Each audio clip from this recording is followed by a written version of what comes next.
Existen tres enfoques fundamentales para poder abordar el tema de la autoinmunidad y sobre todo el tema de la tiroides.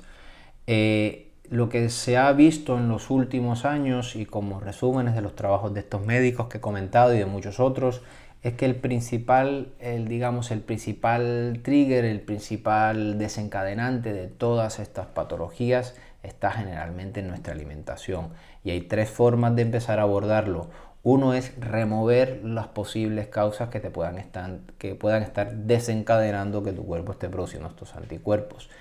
El segundo paso importante es promover o darle nutrientes a tu cuerpo para que su sistema inmune se regule de nuevo y no esté muy hiperactivo ni tampoco esté hipoactivo. Y el otro paso importante es intentar dar alimentos o nutrientes que regeneren esa barrera intestinal que en muchos casos se ha visto afectada y es quizás otro de los problemas que nosotros en medicina no hemos querido reconocer porque lo seguimos viendo como ciencia ficción. Cuando tienes una barrera intestinal que no está funcionando de forma correcta, proteínas no digeridas o muchos alimentos no digeridos o bacterias o lipopolisacáridos pueden pasar esas mallas, entrar en contacto con partes de tu cuerpo que no deberían estar en contacto con tu sangre, y tu cuerpo se puede confundir y en vez ataca esto, pero también puede atacar otras partes de tu cuerpo. En estos casos pueden ser las tiroides. Y es aquí donde entra en juego estos protocolos de alimentación autoinmune que han sido diseñados, que han en realidad mostrado resultados bastante buenos, en donde se le sugiere a la persona que durante un tiempo variable, que puede ir entre 30 y 60 días, las personas eliminen de su alimentación muchos alimentos que pueden estar desencadenando precisamente estas respuestas inflamatorias. El fundamental es el gluten o el trigo, todo lo que sean los granos, legumbres, todo eso tiene que ir fuera durante un tiempo. También los aceites vegetales y toda la comida procesada.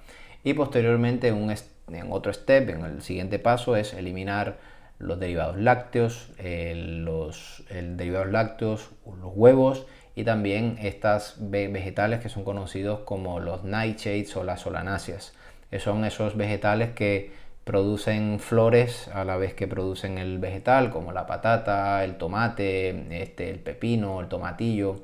Tendrán tiempo para investigarlo de forma correcta. Y posteriormente cuando se eliminan, se hace esta dieta de eliminación, posteriormente se empiezan a reintroducir para que la persona empiece a notar qué cambio puede tener, cuál de esos alimentos son los que le han estado generando la inflamación, ¿vale? Esto no significa que estos alimentos sean malos. Por lo menos el que tengo mi opinión un poco, esto es con el gluten, que no creo que ofrezca un beneficio a nadie, pero bueno, el resto sí, tampoco es bueno la comida procesada ni los aceites vegetales, pero el tema de los huevos y los lácteos son alimentos que son potencialmente muy nutritivos, pero que no todos somos iguales. Hay personas que desencadenan respuestas inflamatorias a estos alimentos y que no te aparecen en ningún test de alergia. Esto no tiene que ver con eso. Es simplemente que en muchas situaciones, al tener una barrera intestinal permeable, estas proteínas pueden pasar por allí, que normalmente cuando tú las tienes muy unidas o funcionando de forma correcta, no están porosas, pues estas proteínas no digeridas no pasan por allí, no generan la respuesta inflamatoria. Entonces, removiendo todas estas cosas de tu alimentación, ya tendríamos que empezar a promover la alimentación altamente nutritiva, carnes, vegetales, frutas, eliminando todas estas que he comentado previamente durante un tiempo variable, hacerlo lento para que la persona no se sienta agobiada con todos estos cambios y, como lo dije previamente, iniciar la reintroducción de todas estas cosas con gran complicidad con tu médico, cosa que se debería hacer de forma normal. Lo que no entiendo por qué se necesita gran complicidad de tu médico cuando el principal enfoque debería ser precisamente identificar qué es lo que le está pasando, qué es lo que está desencadenando estas respuestas. Esto no sé si llamarlo es curativo o no es curativo, y este es el gran problema que a veces encontramos con todos estos términos, porque queremos llamarle curativo. Pongo el ejemplo de las personas que sufren celiaquía. Las personas que sufren celiaquía pueden llevar una vida absolutamente normal sin ningún síntoma si ellos no se exponen al gluten.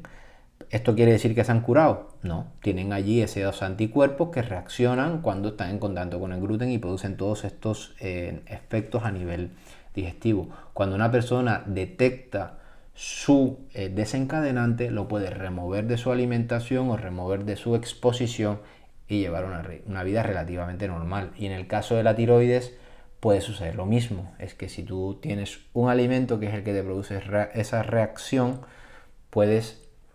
si no te expones a él, pues lo más probable es que tus glándulas, que tus anticuerpos no generen esa respuesta inflamatoria y no sigan atacando a tu tiroides. El otro paso importante es incentivar el consumo con los alimentos de yodo y de selenio. Como lo he dicho previamente, el yodo es uno de los combustibles para la formación de las hormonas tiroideas y el selenio también es necesario para eso y también es necesario para la conversión de la hormona que no es tan biológicamente activa en la que es biológicamente activa, que es la T3. El tercer paso importante debería ser evitar todas estas dietas muy bajas en carbohidratos y evitar el ayuno intermitente. ¿Por qué? La verdad es que esto me molesta muchas veces cuando veo los gurús de la nutrición hablando sobre todo lo bueno de las dietas, pero no tienen en cuenta de que todos los organismos son distintos y cuál es la situación de la persona en ese momento en particular. La insulina es necesaria para la conversión de T4 y T3, también ayuda en ese proceso y sin embargo este tipo de dietas que pueden ser muy beneficiosas para las personas que tienen problemas de los azúcares en sangre como la diabetes, la resistencia a insulina, problemas de peso, en este contexto puede ser muy dañinas porque disminuye esa conversión. Y también hacer ayuno intermitente, es que esto le estaba pasando también a mi amiga, no estaba comiendo porque se estaba poniendo más gordita, no sabía que también tenía disregulado ese sistema de nuestra respuesta ante el estrés. Esto lleva a que tengas el cortisol alto y el cortisol alto hace que aumenten de peso. Pero si tú le añades otro agente estresante, que en este caso es el ayuno, vas a tener elevado el cortisol más tiempo y no vas a mejorar ninguna de las dos condiciones. Entonces es necesario que las personas eviten este tipo de alimentación al menos en el tiempo en el que se está recuperando su tiroides y todo este sistema de nuestra respuesta ante el estrés. Es necesario también optimizar la salud de nuestro intestino. Tenemos que descartar patologías como la permeabilidad intestinal de la que hablé previamente y también la disbiosis intestinal. Repito, esto es innegociable también porque si tienes una malla que es muy porosa, hay agentes que pasan a la circulación, entran en contacto con tu sistema de defensa que no deberían entrar en contacto y generan respuestas exageradas de nuestro sistema inmunológico. Y el tema de la disbiosis también es interesante porque estas bacterias buenas que nosotros tenemos en nuestro intestino, cuando se alimentan de buenos alimentos, producen algo que se llama el butirato. El butirato es, digamos, un sanador precisamente de tu barrera intestinal, es algo que digamos, le promueve de nuevo que esa malla se vuelva a cerrar y que no sea tan permeable a cualquier cosa. Y también estas mismas bacterias hacen lo mismo que hace el selenio, que es ayudar en la conversión de T4 en T3 y así tienes más hormona T3 biológicamente activa que pueda hacer su función en las células. También se debe promover, sin lugar tampoco a negociación, incrementar el consumo de vitamina D, de omega 3, EPA y DHA. Porque todos sabemos, ya lo he hablado previamente en otros videos, la vitamina D no es una vitamina, es una hormona. Inmunomodula las respuestas, regula tu sistema inmunológico para que no esté muy hiperreactivo y tampoco esté bajo de reacción ante agentes externos. Y también estos omega 3, el EPA y DHA, son agentes antiinflamatorios que ayudan un poco a sanar toda esta inflamación que en muchos casos está descontrolada en estas personas. Entonces se debe incentivar el consumo de alimentos que tengan estas características. Y el otro aspecto y final del que quiero hablar es el manejo del estrés. Lo voy a hacer en otra presentación para que puedan entender, así como he hablado de este tema de forma más tranquila, qué es lo que le hace el estrés. El estrés puede afectar a las tiroides por diversos mecanismos, por resistencia de las hormonas tiroideas, por disminuir la conversión de T4 en T3 y por afectar directamente a tu cerebro para que no envíe la TSH abajo a la tiroides y tus tiroides no producen esas hormonas tiroideas, ¿no? Este es un aspecto innegociable, explico, son múltiples los mecanismos y debemos incentivar a las personas que es que si quieres corregir la tiroides, tu sistema de respuesta ante el estrés tiene que estar también normalizado.